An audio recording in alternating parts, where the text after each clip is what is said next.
Assalamualaikum warahmatullahi wabarakatuh. Salam dan bahagia Ibu dan Bapak guru hebat dimanapun berada. Pada video kali ini kita akan bersama-sama belajar tentang manajemen kelas untuk menciptakan lingkungan belajar yang optimal. Baik, langsung saja ya. Mengapa manajemen kelas itu penting gitu ya? Jadi manajemen kelas itu apa sih? Manajemen kelas itu sebuah proses mengatur lingkungan, aktivitas, dan interaksi untuk mendukung pembelajaran efektif. Jadi ada tiga faktor di sini Bu Bapak: lingkungan, aktivitas, dan interaksi. Oke ya, sudah ada bayangan ya Bu Bapak, lingkungan nanti akan seperti apa, aktivitasnya akan bagaimana, interaksi antar siswa dan juga kepada gurunya akan seperti apa. Oke, tujuan dari manajemen kelas. Yang pertama, meningkatkan partisipasi siswa. Yang kedua, meminimalkan gangguan. Yang ketiga, membangun iklim kelas yang positif.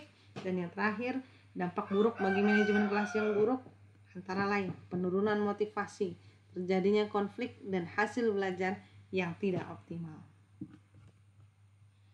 Oke, komponen utama manajemen kelas. Yang pertama, perencanaan yang matang. Artinya ibu bapak benar-benar sudah merencanakan bagaimana proses belajar mengajar yang akan ibu bapak lakukan di kelas ya. Mulai dari materinya, mulai dari bagaimana ibu bapak akan menyapa siswa-siswa di kelas atau murid di kelas. Bagaimana ibu bapak akan mengatur posisi tempat duduk, bagaimana ibu bapak akan meletakkan buku, bagaimana ibu bapak akan menampilkan media yang ibu bapak bawa, ibu bapak siapkan ya. Kemudian aturan dan prosedur yang jelas.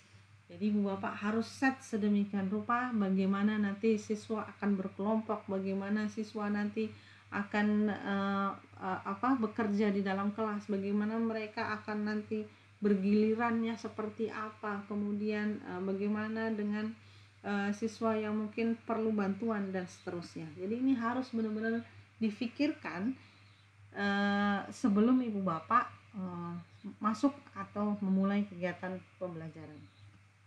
Berikutnya, hubungan guru dan siswa yang positif. Nah, jadi antara guru dengan siswa memiliki hubungan yang positif. Tidak, aduh ke kelas ini lagi, mereka kelas begini. Tidak ada seperti itu ya ibu bapak ya. Semuanya memiliki hubungan yang positif. Kemudian pengelolaan waktu yang efektif. Jadi ibu bapak harus sudah pikirkan di dalam perencanaan juga kegiatan yang akan dilakukan bersama siswa, berapa lama waktunya, kemudian antisipasi yang harus disiapkan apabila rencana kegiatan tersebut mungkin terjadi kendala pada pelaksanaannya gitu ya. Jadi waktunya harus dipikirkan dengan baik. Yang berikutnya, penanganan perilaku siswa atau dinamika kelas ya. Kadang-kadang ya ibu bapak ya, kita sedang mengajar tiba-tiba ada aja gitu kan yang tiba-tiba entah nangis atau tiba-tiba marah gitu kan di kelas karena rebutan pensil, rebutan pulpen, atau karena mungkin duduknya nggak sengaja nyenggol kursi temannya dan seterusnya. Atau ada anak yang nggak mau sama sekali berbicara, mengeluarkan pendapat. Atau ada mungkin siswa yang maunya dia terus yang berbicara gitu ya. Atau ada siswa yang bolak-balik ke toilet gitu ya. Atau ada yang sambil misalkan di kelas itu tidak hadir sepenuhnya di kelas gitu ya, badannya ada di kelas tetapi pikirannya kemana-mana. Nah, jadi ibu bapak juga harus sudah siap sedia dengan berbagai macam trik atau strategi untuk menangani perilaku siswa tersebut. Baik, ibu bapak, menurut Swift dan Spivak ada 5 elemen sikap prinsip pelaksanaan manajemen kelas ya. Ini hubungan individu guru dan murid yang erat.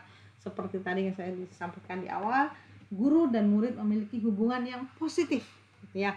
Jadi guru memahami setiap individu murid yang ada di kelas, mengenali kebutuhan muridnya, mengetahui gaya belajarnya, mengetahui bagaimana karakter dan kepribadian murid tersebut, mengetahui kemampuan belajarnya, sehingga ibu bapak guru bisa melaksanakan proses pembelajaran yang benar-benar berpusat pada murid. Yang berikutnya, guru menjadi contoh teladan yang baik. Jadi ibu bapak guru nggak mau ada anak-anak yang terlambat masuk kelas, maka ibu bapak guru juga jangan terlambat masuk kelas gitu ya. kita menjadi contoh teladan yang baik. Kemudian adanya budaya disiplin positif. Nah, jadi ini memang mungkin harus benar-benar diterapkan gitu ya di kelas ibu bapak. Adanya keyakinan kelas yang memang sudah disepakati sebelumnya bersama dengan murid. Jadi ini akan menjadi menjadi tameng atau menjadi kerangka gitu ya, akan menjadi border yang akan membingkai setiap tindakan yang akan dilakukan di kelas, seperti itu. Kemudian murid memiliki pengendalian diri yang berasal dari dalam diri. Jadi saya percaya jika di kelas ibu bapak itu budaya disiplin positif yang sudah baik, keyakinan kelasnya sudah terimplementasikan dengan baik, maka otomatis murid pasti memiliki pengendalian diri yang berasal dari dalam diri mereka. Oke, strategi manajemen kelas. Ya, jadi gimana sih biar kita bisa mengelola kelas, memanage kelas dengan baik, itu strateginya apa saja? Yang pertama, libatkan murid dalam proses pembelajaran untuk menumbuhkan rasa kepemilikan. Jadi students choice, students voice itu benar-benar ibu bapak perhatikan gitu ya. Melibatkan murid dalam proses pembelajaran gitu ya. Kayak hari ini anak-anak kita akan belajar matematika tentang bangun datar. Jadi kita nanti akan duduk berkelompok, kelompoknya nanti ibu yang tentukan, tetapi namanya kalian boleh pilih sesuai dengan materi hari ini ya. Kemudian bagaimana dengan apakah kalian setuju jika kelompoknya ibu yang menentukan? Boleh juga seperti itu gitu ya. Jadi hal-hal yang membutuhkan keputusan, ibu bapak bisa melibatkan murid gitu dalam proses pembelajaran. Terus ibu bapak bisa merangkul murid untuk misalkan pembuatan media pembelajaran. Ya, ini juga salah satu strategi untuk melibatkan murid dalam pembelajaran. Seperti itu. Berikutnya, penataan ruang kelas. Nah, ini ibu bapak, penataan ruang kelas ini maksudnya ibu bapak punya hak sepenuhnya untuk mengatur posisi tempat duduk misalkan. Ibu bapak mau mengatur tempat duduknya seperti apa, itu hak ibu bapak, karena ibu bapak pasti punya pertimbangan. Misalkan kenapa ibu bapak letakkan atau minta misalkan izin ya, meletakkan Andi dan Budi duduk sebangku dan duduknya paling depan. Kenapa? Mungkin ibu bapak punya pertimbangan karena Andi dan Budi bisa menjadi mentor tutor sebaya misalkan. Mereka duduk paling depan karena mungkin Andi punya sedikit masalah dengan penglihatan. Jadi harus duduknya dekat agar lebih jelas bisa melihat papan tulis dan seterusnya ya. Kenapa ibu bapak misalkan jauhkan Andi dengan Budi duduknya? Karena mereka kalau deketan itu ya, ini bisa saling saling mengomentari, nggak berhenti gitu ya, nggak berhenti dan seterusnya. Jadi ibu bapak bisa punya punya wewenang, punya aturan untuk penataan ruang kelas. Kenapa ibu bapak bentuk kursinya kotak? Kenapa ibu bapak bentuk menata kursinya itu huruf O? Kenapa seperti huruf O lingkaran? Kenapa berbaris-baris atau berbanjar-banjar gitu ya? Jadi ibu bapak punya aturan atau punya kewenangan untuk menata ruang kelas sedemikian rupa sehingga anak-anak merasa nyaman dan lebih menarik dan lebih semangat untuk mengikuti pembelajaran di kelas ibu bapak. Oke, jadi kuncinya itu, ruang kelas mau ditata seperti apapun, yang penting aman, nyaman, dan meningkatkan aktivitas atau partisipasi anak dalam belajar di kelas. Oke ya, aman, nyaman, aman ya ibu bapak, ini ingat-ingat harus ada amannya dulu. Baik, berikutnya hubungan positif antara guru dan murid. Nah, ini mengingatkan kita pada 5 posisi kontrol guru.